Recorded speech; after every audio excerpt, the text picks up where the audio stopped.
Hello everyone, good morning. তোমরা সবাই কেমন আছো? দেখো আজকে আমার সকালে স্নান টান করে পূজা দেওয়া হয়ে গেছে। সকালে ধূপ ছুপ জ্বলিয়ে পুজো টুজে করে নিলে তারপরে কি মনটা আনন্দময় হয়ে যায় না? আমারও খুব ভালো লাগে পূজা দেওয়ার পরে।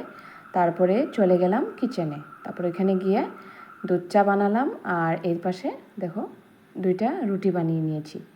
আমি রুটি দিয়ে চা দিয়ে খেতে মানে খুবই ভালোবাসি, আর হয়ে যায়, মানে আমার সবজি না থাকলেও আমার হয়ে যায়।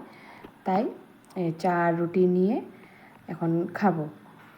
আর মেয়েকে দিয়েছিলাম বানিয়ে, একটা ডিম দিয়ে পরোটা মতন বানিয়ে দিয়েছিলাম। ও খেয়ে স্কুলে চলে গেছে।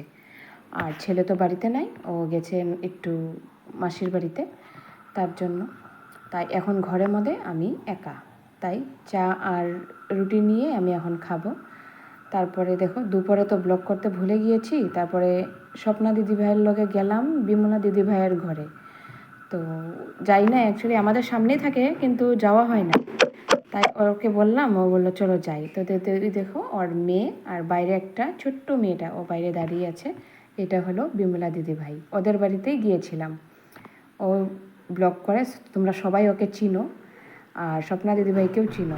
এই দেখো আমরা চাটা খেয়ে নিয়ে, চা বিস্কুট ব্রেড সব কিছু দিয়ে আমরা চা খেয়েছি। তারপরে এদিকে আমরা ভিডিও করে নিয়েছি।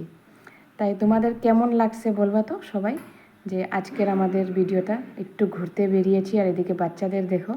আমার মেয়ে তো কি বলবা, ও খুবই লজ্জা পায় এগুলাতে। প্লিজ সবাই লাইক